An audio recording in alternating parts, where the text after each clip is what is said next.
নমস্কার, আপনারা দেখছেন জনরব মিডিয়া। 28 জুন কলকাতা প্রেস ক্লাবে এক সাংবাদিক সম্মেলনে বিহার লিগাল নেটওয়ার্ক থেকে এক সাংবাদিক সম্মেলনে যে বক্তব্য বললেন সংস্থার কর্মকর্তারা, তা দর্শকদের জন্য তুলে ধরা হলো।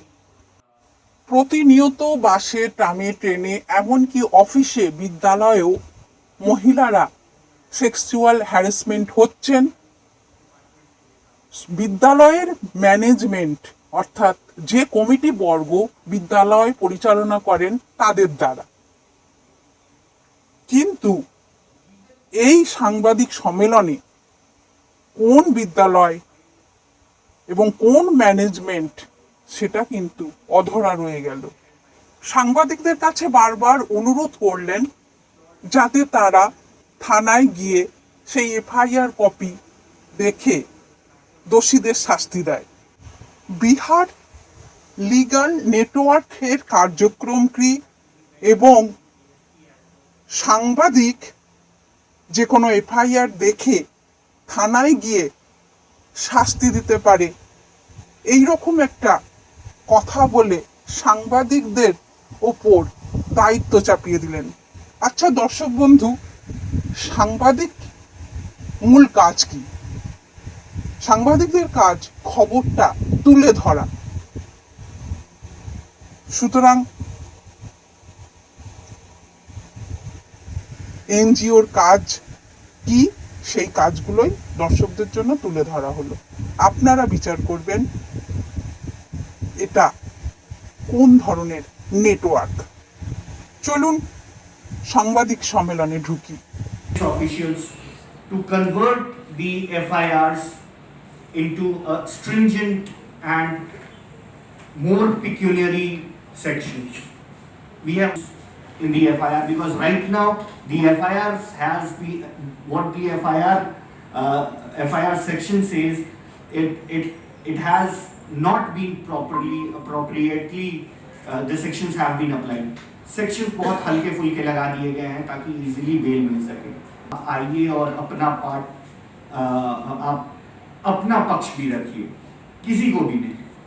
Neither of the parties have been brought before the police station or asked or inquired about in this matter. জায়গাটাতে নিজেদেরকে একটু পরিবর্তন করতে পারি না। বিনা ওম্যান, আপনি কি আপনার বাড়িতে আপনার মেয়ে যখন ঘরের বাইরে বেরোবে পড়ার জন্য, চাকরি করার জন্য, আপনি কি এই অ্যাডভাইস করবেন বাচ্চাকে যে okay you can accept it because আমাদের সাথে এটা হতেই পারে, বাট আমাদের তো নিজেদের সেরকম ভাবে স্ট্রং করে বলতে হবে। কোনো লিগ্যাল নেটওয়ার্ক আমাদের কাছে এসে হেল্প করবে না যতক্ষণ না আমরা তাদের কাছে যাব, এবং তার জন্য আমাদের কিন্তু বেরিয়ে আসা দরকার।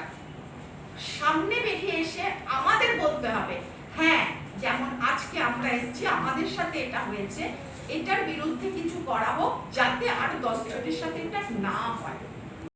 ইনস্টিটিউশনের কথা বলি, তাদের সাথে এজ গ্রুপ অনুযায়ী কারোর হয়তো নাতি, কারোর হয়তো মেয়ে, কারোর স্ত্রী, কারোর বোন বা কারোর মা কোথাও না কোথাও কোনো ইনস্টিটিউশনে কাজ করছে।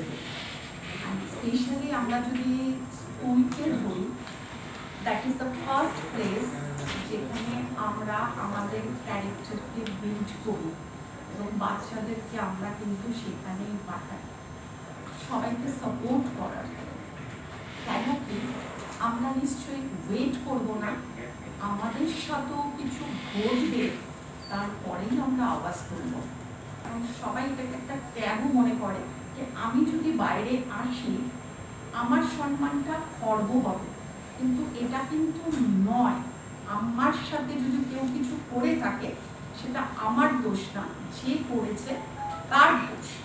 দ্যাট কেস আমরাই যদি সেফ হ্যান্ডে না থাকি তাহলে আমরা সেই ফিউচার জেনারেশনকে কিভাবে সেফ রাখবো? আমরাই যদি প্রত্যেকটা জায়গায় অপমানিত হই, ডেফিনেটলি প্রত্যেকটা কাজের সঙ্গে কিন্তু একটা মেন্টাল কানেকশন থাকে। আপনি যে জায়গাটায় কাজ করতে যাচ্ছেন সেই কাজ করার জায়গাটা মেবি জব স্যাটিসফ্যাকশন হয়তো সব জায়গায় পাওয়া যায় না, বাট একটা ওয়ার্কিং এনভায়রনমেন্ট তো আমরা সবাই আশা করতে পারি, সবাই না। हूँ और जो हमारी टीम से हैं हिना परवीन और नंद सागर जी, वो आप लोगों के बीच में है। हम लोगों का जो मकसद है, क्योंकि काफी डिटेल में है कि बिहार लीगल नेटवर्क क्या है, कैसे काम करता है, और फिर बिहार में ही जस्ट लोगों का एक मकसद है जो बिहार लीगल नेटवर्क लेके चला है। सेम आज का जो हम लोगों का एजेंडा है press meet, and thank you so much कि आप नंबरिंग ऑफ प्रेस मीडिया से जो इस कॉन्फ्रेंस हॉल में आए हैं, बैठे हैं और सुन रहे हैं कि जो महिलाओं के मुद्दे हैं, कहीं ना कहीं महिलाओं के मुद्दों को वो सरकार हो या प्रशासन हो दबाया जाता है, नेगलेक्ट किया जाता है उनको। लेकिन ऐसी सिचुएशन में आप लोग आए हैं उनकी आवाज बनने के लिए, तो सबसे पहले मैं तहे दिल से बिहार लीगल नेटवर्क की तरफ से आप लोगों का धन्यवाद करती हूँ।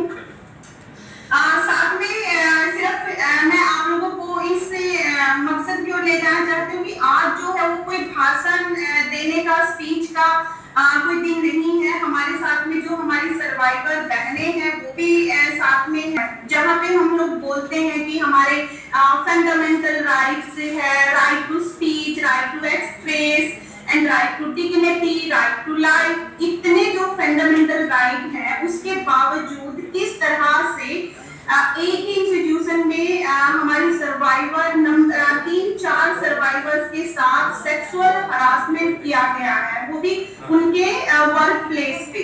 तो ये कोई छोटी मोटी बात नहीं है, एक महिला 2 महिला, मतलब continuously same institution, different branches, पर इस तरह की चीजें अगर कोलकाता में Sexual favors are not given, or these sexual favors are not complied to, they will be terminated from their jobs, or they will lose their salary, or promotions in jobs would not be given. That is the main concern.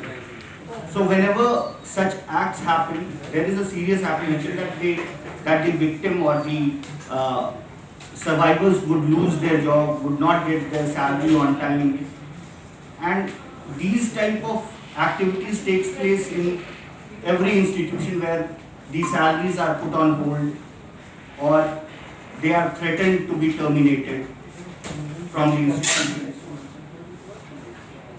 We are not here to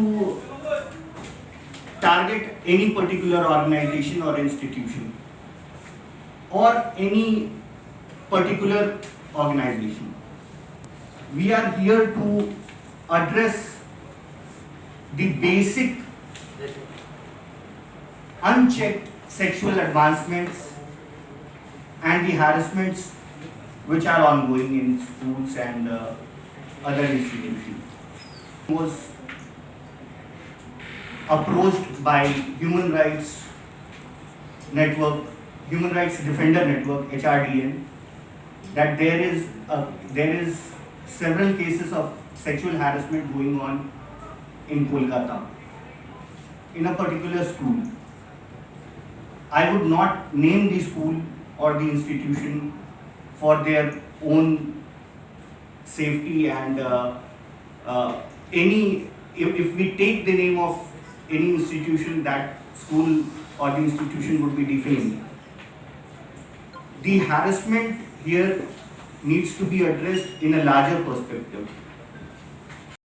Bihar legal network এদের মূল কার্যক্রম কি সেটা বোঝা গেল না। আপনারা দেখছেন জনরব মিডিয়া।